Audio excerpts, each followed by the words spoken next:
सियासत में ज़रूरी है वफादारी समझता है, वो रोज़ा तो नहीं रखता पर अफ्तारी समझता है।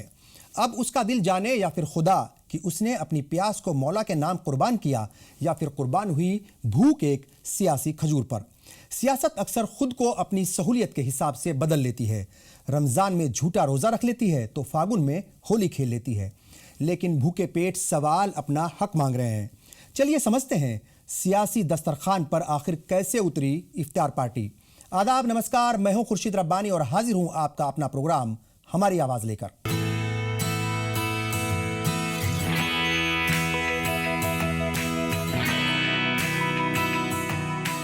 अलग अलग किस्म के लजीज पकवान, हंसते मुस्कुराते लोग और खुशगवार माहौल।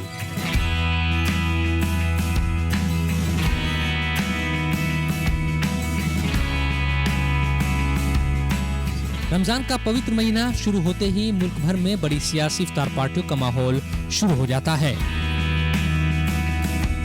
पहले रमजान से इफ्तार पार्टियों का ये दौर शुरू होता है और ईद आने तक अलग अलग सूबों से लगातार सियासी इफ्तार की खबरें मीडिया और सोशल मीडिया की सुर्खियां बटोरती रहती हैं। यूं तो इफ्तार पार्टियों का मकसद आपसी भाईचारे और मेल मिलाप को बढ़ावा देना है, लेकिन इन बड़ी सियासी और गैर सियासी इफ्तार पार्टियों का मकसद अब कुछ और ही बनता दिख रहा है। रोजा इफ्तार के नाम पर कई बार पैसा पानी की तरह बहाया जाता है। लाखों से लेकर करोड़ों रुपए तक एक दिन में खर्च कर दिए जाते हैं। इस्लाम मजहब में इफ्तार कराना बड़ा अच्छा और नेक काम माना जाता है, लेकिन क्या मौजूदा दौर में चल रही ये सियासी इफ्तार पार्टियां उस पैमाने पर खरा उतर पाती है जैसा कि इस्लाम में कहा गया है, या ये इफ्तार पार्टियां सिर्फ दिखावा और अपनी धाक जमाने को लेकर होने लगी है? यही नहीं, आजकल तो ज्यादातर इफ्तार पार्टियां वोट बैंक को रिझाने के मकसद से भी की जाने लगी है। जहाँ तक इफ्तार पार्टियों का एक खास जश्न के साथ मुनाकिब करने और या होने का मसला है, उसमें असल नियत है। अगर नियत रोज़ेदारों के लिए है और इससे इस तकरीब से इंसानी हमदर्दी और गरीबों के साथ मसावात और जो असल रोज़े का पैगाम है कि सब्र और गुरबा से हमदर्दी पैदा हो रही है, तो वो कोई ऐसी चीज़ नहीं है कि जिस पर कलाम किया जा सके। रोज़े को पसंद करना ना पसंद करना ये काम दुनिया का काम नहीं है। रोज़ा अल्लाह के लिए रखा जाता है, पसंद सिर्फ अल्लाह के लिए रखा जाता है। रोज़ा अल्लाह के लिए होता है, वो इबादत है, ना कि सियासत है। अलबत्ता अगर भारतीय जनता पार्टी के या मौजूदा जो हुकूमत है, अगर वो आज किसी तरह से भी अगर वो नहीं अगर रोज़ा दे रहे हैं तो उसमें कोई बात बुराई की नहीं है। उनके यहाँ ठीक है, उस बात को सियासत में या उनको उसमें नहीं करना चाहते, तो मैं समझता हूँ कि वो जो करा उन्होंने जो कर रहे हैं वो बेहतर है। हमें सियासत के साथ जोड़कर रोज़े या रोज़े इफ्तार को नहीं देखना चाहिए। भारत में इफ्तार पार्टियों की एक रवायत रही है और बरसों से राजनीतिक पार्टियां रमज़ान के महीने में इफ्तार पार्टी आयोजित कराती रही है। इस्लाम में कहा गया है कि अगर नियत नेक हो और रोज़ेदार को इफ्तार कराया जाए तो इसका बड़ा सवाब मिलता है और ये बेहद पाकीज़ा अमल भी है। लेकिन इस्लाम के जानकार मानते हैं कि आजकल जिस तरह से इफ्तार पार्टियों का आयोजन होता है उसमें नेक नियत कम और दिखावा ज़्यादा रहता है। हिंदुस्तान की तारीख में सबसे पहले पंडित जवाहरलाल नेहरू ने कांग्रेस मुख्यालय पर इफ्तार पार्टी की शुरुआत की थी। वहीं राष्ट्रपति भवन में इफ्तार पार्टी आयोजित करने का रिवाज 80 के दौर में शुरू हुआ। हालांकि पूर्व राष्ट्रपति APJ अब्दुल कलाम ने अपने कार्यकाल के दौरान 5 साल तक एक भी बार इफ्तार पार्टी नहीं की और उन्होंने सरकारी खर्च पर राष्ट्रपति भवन में दी जाने वाली इफ्तार पार्टी पर रोक लगा दी थी। अब्दुल कलाम का मानना था कि इफ्तार पार्टी के नाम पर आवाम का पैसा क्यों खर्च किया जाए, लेकिन उनके बाद 2007 में प्रतिभा पाटिल राष्ट्रपति बनी और ये सिलसिला फिर शुरू हो गया। जो भी राष्ट्रपति आते हैं उनका अपना नज़रिया होता है और जाहिर है कि राष्ट्रपति जी के किसी फैसले पर कोई टिप्पणी करना ठीक नहीं होता है। वो जिस सोच के आदमी थे, उनका जैसे जुड़ाव था गरीब लोगों के साथ, उन्होंने ये महसूस किया। उसको हमने भी बाद में कांग्रेस पार्टी के अंदर इस पर डिस्कशन हुआ, कुछ मजहबी लोगों से राय ली गई। उन्होंने भी यही राय दी कि भाई अगर इस पैसे को जो सब बड़े लोग आमतौर पर आते हैं इस पार्टियों के अंदर, जो आसूदा हाल हैं, बहुत अच्छे वो हैं, तो उसका कोई मजहबी एक तरह से कहना चाहिए कि उस एस्पेक्ट तो देखा ही नहीं जा सकता था। लेकिन अगर यही पैसा पार्टी की तरफ से या उस शख्स की तरफ से या उस इंडिविजुअल की तरफ से, कोई भी हो, वो हिंदू हो या मुसलमान हो, अगर उसका जज्बा है तो वो पैसा अगर गरीब लोगों के फ़ायदे में चला जाए। जाहिर है रमज़ान का जो महीना होता है उसके अंदर एक सबसे बड़ा जो उसूल है वो ये है कि गरीब लोगों का ध्यान रखा जाए। 1980 में सत्ता में लौटने के बाद इंदिरा गांधी ने इफ्तार पार्टियों की शुरुआत की थी ताकि मुस्लिम वोट बैंक को अपनी तरफ खींचा जा सके। इसका एक मकसद पाकिस्तान के इस दावे को झूठा साबित करना भी था कि भारत में मुसलमानों को दबाया जाता है। यहाँ मेहमानों की सूची में मुस्लिम देशों के राजदूत जरूर शामिल होते थे। इंदिरा गांधी के बाद मनमोहन तक, यहाँ तक कि अटल बिहारी वाजपेयी ने भी प्रधानमंत्री आवास या हैदराबाद हाउस में इफ्तार पार्टियां आयोजित की। हालांकि सत्ता में आने के बाद पीएम नरेंद्र मोदी ने एक बार भी ऐसा नहीं किया और इस तरह से पीएम मोदी ने पीएम हाउस में होने वाले इन इफ्तार पर रोक लगा दी। कुछ ऐसा ही हाल उत्तर प्रदेश का भी है, जहां सीएम योगी ने भी पहले ही साफ कर दिया कि सीएम हाउस में अब इफ्तार का आयोजन नहीं होगा। ये दूसरी बार है जब उत्तर प्रदेश में 1970 से हेमवती नंदन बहुगुणा के वक्त से चली आ रही इफ्तार की रवायत को तोड़ा गया। पहली बात यह है कि मैं इस बात का सख्ती से मुखालिफ हूँ कि वो चीज़ें जिनका ताल्लुक़ सेहत से है, जिनका ताल्लुक़ इलाज मुआलजे से है जी, या जो हमारी ज़िंदगी की आम ज़रूरतें हैं, उनको बिला वजह कोई मजहबी रंग दिया जाए। सारी मुखालफतें जभी से शुरू होती हैं जब आप एक मखसूस मजहबी तनाजुर में चीज़ों को देखना शुरू करते हैं। हमारी बड़ी बदनसीबी है ये कि हम अपने आप को तो मजहबी और धार्मिक नहीं बना पाए, लेकिन हमने जानवरों को, फलों को, रंगों को कोई न कोई मजहबी शनाख्त दे दी। प्रधानमंत्री नरेंद्र मोदी हो या फिर उत्तर प्रदेश के सीएम योगी आदित्यनाथ, रमजान के महीने में इफ्तार पार्टियों का आयोजन नहीं करते। हालांकि आरएसएस की मुस्लिम विंग कही जाने वाली मुस्लिम राष्ट्रमंच की तरफ से पिछले कई वर्षों से लगातार इफ्तार पार्टी का आयोजन होता रहा है। इन इफ्तार पार्टियों के दौरान आरएसएस के सीनियर नेता इंद्रेश कुमार लगातार मुसलमानों से 3 तलाक, गाय और दूसरे मसलों पर बात करते रहे हैं। रोजा इफ्तार पार्टियों और मुस्लिम तुष्टीकरण के मामले में आरएसएस भी किसी से पीछे नहीं है। आखिर क्या है पूरा मामला, बताएंगे आपको इस ब्रेक के बाद।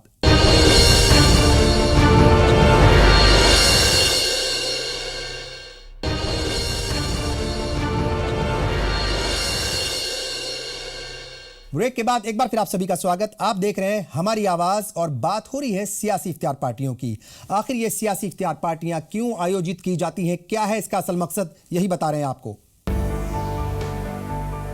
आज भले ही पीएम हाउस और यूपी के सीएम हाउस में इफ्तार पार्टियों का आयोजन बंद हो चुका हो, लेकिन आरएसएस ने पर्दे के पीछे से ही सही मगर देश भर में रोजा इफ्तार का एक नया दौर शुरू किया है। लंबे वक्त तक मोटे तौर पर मुसलमानों से दूरी बनाए रखने के बाद संघ का ये रुख कई लोगों को हैरान करने वाला है। दरअसल आरएसएस की मुस्लिम विंग कही जाने वाली मुस्लिम राष्ट्रमंच पिछले कई वर्षों से लगातार इफ्तार पार्टियां करती रही है। इन इफ्तार पार्टियों में न सिर्फ संघ के स्थानीय नेता शामिल होते हैं, बल्कि आरएसएस के प्रचारक इंद्रेश कुमार भी इफ्तार पार्टियों की शोभा बढ़ा रहे हैं। माना जा रहा है कि इन इफ्तार पार्टियों के आयोजन के पीछे इंद्रेश कुमार की ही प्लानिंग है। दरअसल कुछ लोगों का मानना है कि संघ मुसलमानों के बीच अपनी पैठ और मजबूत करना चाहता है और राम मंदिर, 3 तलाक, कॉमन सिविल कोड और आर्टिकल 370 जैसे संघ के एजेंडे से जुड़े कई अहम मुद्दों को मुसलमानों के जरिए मजबूती से उठाना चाहता है। हालांकि संघ और बीजेपी से जुड़े लोग ऐसे किसी भी प्लानिंग को झूठा करार दे रहे हैं। उधर बीजेपी पीएम हाउस और यूपी के सीएम के जरिए न दी जाने वाली इफ्तार पार्टियों के मामले में बचाव करती रही है, लेकिन बीजेपी के कई बड़े नेता आरएसएस की इन इफ्तार पार्टियों में शामिल जरूर होते रहे हैं। साक्षी महाराज आरएसएस की इफ्तार का बचाव करते हुए कहते हैं कि संघ की इफ्तार पार्टियां सियासी नहीं होती, बल्कि सामाजिक ताने बाने को और बेहतर करने के लिए ये आयोजित की जा रही है और इनका असर आने वाले वक्त में जरूर दिखेगा। ये राजनीतिक इफ्तार नहीं है, ये विशुद्ध रूप से इसे आध्यात्मिक कहा जाए, सामाजिक कहा जाए, एकता के लिए कहा जाए। इसका अपना अर्थ है इसके पीछे और जो राजनीतिक इफ्तार करते हैं उसके पीछे वोटों की राजनीति होती है। किसी का भी दुख नहीं दुखाना चाहिए इस महीने में, तो मैं कोई बात ऐसी नहीं कहूँ जिससे किसी को कष्ट हो, लेकिन ये जो इफ्तार पार्टी है मैं समझता हूँ बहुत जल्द ही इसके परिणाम इस देश में निकल के आने वाले हैं।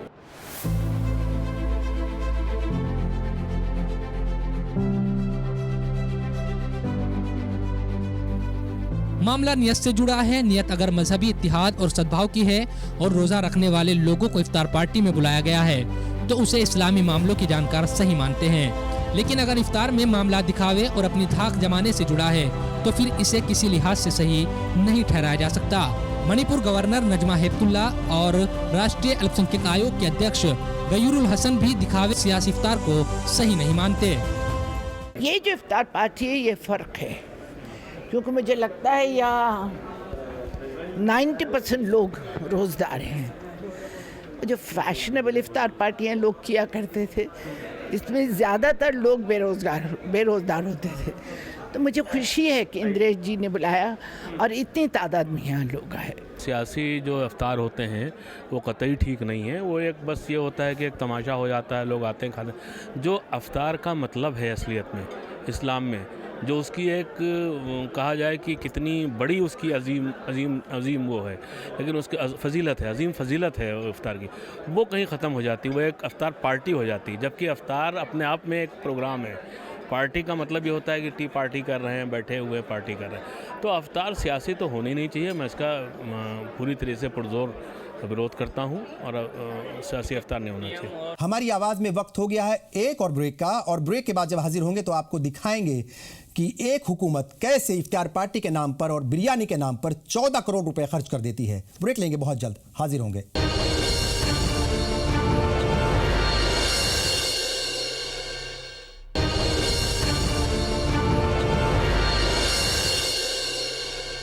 ब्रेक के बाद एक बार फिर आप सभी का स्वागत। इस्तकबाल, आप देख रहे हैं हमारी आवाज और बात हो रही है सियासी इफ्तार पार्टियों की। क्या होता है इन सियासी इफ्तार पार्टियों का असल मकसद, यही आपको दिखा रहे हैं। सामाजिक इफ्तार पार्टियों का सबसे बड़ा पक्ष आपसी भाईचारे को बढ़ाने और भेदभाव को खत्म करने को लेकर रहा है। लेकिन राजनीतिक इफ्तार को अक्सर वोट बैंक की सियासत से जोड़कर देखा जाता रहा।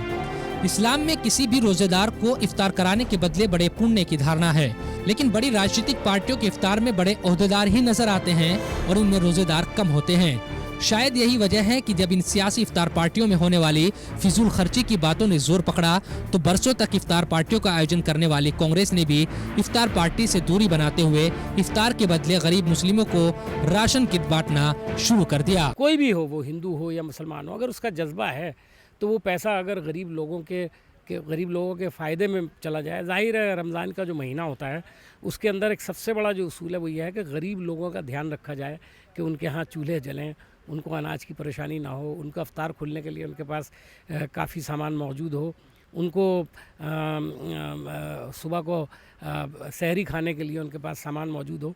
तो उसको सामने रखते हुए पिछली बार कांग्रेस पार्टी ने बाकायदा किट बनाए और किट बना करके गरीब लोगों में तकसीम किए। रमज़ान के महीने में होने वाली राजनीतिक इफ्तार पार्टियों पर पहली बार सवाल नहीं उठ रहे हैं, बल्कि पहले भी ऐसा होता रहा है। यही वजह है कि कांग्रेस ने दबाव के चलते ही इफ्तार पार्टियां बंद कर दी और अब वो रमज़ान के महीने में गरीब मुस्लिमों के यहाँ राशन किट भिजवाती है। हालांकि सवाल अब भी पूछे जाते रहे हैं कि अगर रमज़ान के महीने में इफ्तार पार्टियों का आयोजन होता है तो नवरात्रे या फिर दूसरे पवित्र दिनों में ऐसे कार्यक्रम क्यों नहीं किए जाते। कांग्रेस अपनी बात रख रही है, लेकिन सवाल इस बात को लेकर उठाए जा रहे हैं कि अगर रमज़ान में इफ्तार पार्टियों का आयोजन होता है तो फिर नवरात्रों या दूसरे मजहब के पवित्र दिनों में कोई राजनीतिक पार्टी इस तरह के कार्यक्रम क्यों नहीं करती। क्या ये तुष्टीकरण या फिर वोट बैंक की सियासत नहीं है। मैं जिस तरह से पूरे आज वर्तमान में रोज़ा इफ्तार, जबकि एक धार्मिक मामला है लेकिन ये राजनीतिक हो चुका है पूरी तरह से। और रोज़ा इफ्तार कम से कम ये अगर जो कर रहे हैं कोई भी आप देखेंगे तो आप ऐसे नहीं देख रहे हैं जहाँ पे ऐसे लोग जो समाज के वंचित लोग हैं, जो गरीब हैं, जो लोगों को ज़रूरत है, वहाँ पे उसको दान देना चाहिए, उनके साथ बैठ के भोजन करना चाहिए। लेकिन बड़े बड़े जो पदों पे बैठे हुए राजनीति में हैं, चाहे मुख्यमंत्री हैं, चाहे अनेक बड़े बड़े मंत्री हैं, उनका शौक यह है कि क्रीम लोग बैठ करके एयर कंडीशन में बैठ करके, या कुछ क्रीम उस समाज के लोग जिसको हमें लगता है कि रोज़ा और इसके बारे में उतना वो नहीं है, बस वो राजनीतिक को माहौल बन जाता है, धार्मिक तो है ही नहीं है। अभी तक पिछले वर्षों में जो हमने इफ्तार पार्टियों को देखा है, उसको एक तुष्टीकरण के अस्त्र के रूप में बड़े पैमाने पर लोग इसको मनाते रहे हैं। मैंने पीछे एक ट्वीट किया था, आपको शायद ध्यान में होगा, उसमें 1-2 चैनल्स में डिबेट भी कराई थी कि वर्षों से जो परंपराएं चलती आ रही थी, इस बार वो परंपराएं कम निभाई गई हैं। कम लोगों ने ये जो कार्यक्रम किए हैं उसमें कम लोगों ने शिरकत किया है, कम लोग दिखाए गए हैं, और पब्लिक में भी कम लोगों ने इस प्रकार के कार्यक्रम में ये लोग देखे गए हैं। तो उसके पीछे कारण क्या है? जो हमने कहा था कि देश में पिछले कुछ वर्षों से हिंदू का एक जो समुच्चय है, उनका जो स्ट्रेंथ है, वो एक बढ़ी है कहीं ना कहीं। उसको देख करके ये जो कार्यक्रम हैं वो कम हुए हैं।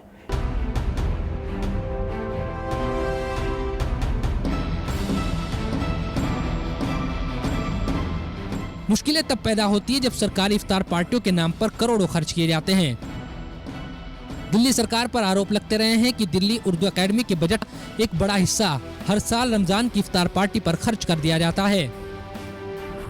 इस पार्टी में आम आदमी पार्टी की हिस्सेदारी का दावा किया जाता है, लेकिन ऐसा होता नहीं। पिछले साल तेलंगाना सरकार की तरफ से आयोजित की गई रोजा इफ्तार पार्टी आज भी चर्चा का विषय है, जिसमें रोजा इफ्तार और बिरयानी खिलाने के नाम पर केसीआर हुकूमत ने 14 करोड़ रुपए खर्च कर डाले थे। एक BIL के मुताबिक ये सारा पैसा गरीब मुसलमानों के कल्याण और उनकी शिक्षा पर खर्च होना था, लेकिन सरकार को मुसलमानों की तालीम और उनके कल्याण से ज्यादा इफ्तार पार्टियों का आयोजन कर वाहवाही लूटनी ज्यादा जरूरी लगी। सरकारी पैसों से आयोजित होने वाली इफ्तार पार्टियों पर कुछ तंजीमें हमेशा से उंगली उठाती रही है और इन आयोजन को बंद कराने की मांग भी करती रही, लेकिन इस्लामी मामलों के जानकार और पूर्व में दिल्ली उर्दू अकेडमी से जुड़े रहे अख्तरुल वासिन सियासी और सरकारी इफ्तार पार्टियों को गलत नहीं मानते। वो कहते हैं कि सरकार को अगर इफ्तार कराना है तो कहीं ना कहीं से तो खर्च एडजस्ट करना ही पड़ेगा। हालांकि दूसरे इस्लामी विद्वान इस बात को सही नहीं ठहराते। इफ्तार की ज़ाहिरी बात है कि भारत में बहुत सारी चीज़ें जो है वो हम धार्मिक सद्भाव के लिए करते हैं। गर्मी के मौके पे पूरे पंजाब में छबीलें लगाई जाती हैं सिख गुरुद्वारों की तरफ से, इस तरीके से हिंदुओं की तरफ से भी होता है, भंडारे, तमाम चीज़ें भारत की एक परंपरा रही है। सियासी इफ्तार पार्टियों की बात नहीं करूँगा, लेकिन जो संवैधानिक पदों पर जो लोग बैठे हैं वो जो इफ्तार करते हैं, उनके इफ्तार में बुनियादी फ़र्क ये होता है कि चूँकि भारत में 54 इस्लामी मुल्कों के दूतावास हैं, अलग अलग लोग आते हैं, तो उसमें सरकार अपने एक तरीके से एक सद्भावना और जो एक विश्व स्तर पे हम करते हैं, वो बताते हैं कि साहब हम सारी चीज़ों के सादर सम्मान जो भारत की परंपराओं के अंदर है। ये हज़ारों लोगों को बुलाना, जैसे दिल्ली सरकार की इफ्तार पार्टी होती है और उसमें उर्दू अकेडमी के बजट के करोड़ों रुपए खर्च कर दिए जाते हैं, तेलंगाना में 13 करोड़ रुपए बिरयानी पे खर्च किए जाते हैं, इन इफ्तार पार्टियों को कोई फ़ायदा नहीं है। इस बात का सख्ती से मुखालिफ हूँ कि वो चीज़ें जिनका ताल्लुक़ सेहत से है, जिनका ताल्लुक़ इलाज मुआलजे से है जी, या जो हमारी ज़िंदगी की आम ज़रूरतें हैं, उनको बिला वजह कोई मजहबी रंग दिया जाए। सारी मुखालफतें जब से शुरू होती हैं जब आप एक मखसूस मजहबी तनाजुर में चीज़ों को देखना शुरू करते हैं। कुल मिलाकर कहा जा सकता है कि इफ्तार कराना सवाब यानी बेहद पुण्य का काम है, लेकिन सिर्फ ऐसे लोगों को जो इसके हकदार है। अपने दोस्त, अहबाब या फिर मजहबी भाईचारे के नाम पर भी इफ्तार हो सकता है, लेकिन सियासी और सरकारी इफ्तार पार्टियों को लेकर इस्लामी नजरिया बिल्कुल अलग है, क्योंकि राजनीतिक इफ्तार पार्टियों में सिर्फ और सिर्फ वोट बैंक को साधने की कोशिश होती है, जो किसी भी लिहाज से सही नहीं। अचानक इफ्तार में कैसी चाहत आ गई, इबादत में भी अब सियासत आ गई। बात सिर्फ इफ्तार की नहीं है, क्योंकि सियासत में कोई बात जरा सी बात नहीं होती। कई मायने लेकर निकलते हैं सियासत के दरबार से लफ्ज। कई बार यही लफ्ज और यही मजहबी महफिलें वोट बैंक में बदलते दिखते हैं। इन महफिलों और इन आयोजनों के मकसद को समझना ही होगा। आखिर सियासत मजहब के नाम पर हमें कहां ले जाकर छोड़ेगी। हमारी आवाज में आज बस इतना ही। अगले हफ्ते फिर हाजिर होंगे आपके कुछ और मुद्दे, कुछ और मसले लेकर हमारी आवाज प्रोग्राम में। तब तक के लिए पूरी टीम को दीजिए इजाजत। आदाब, नमस्कार।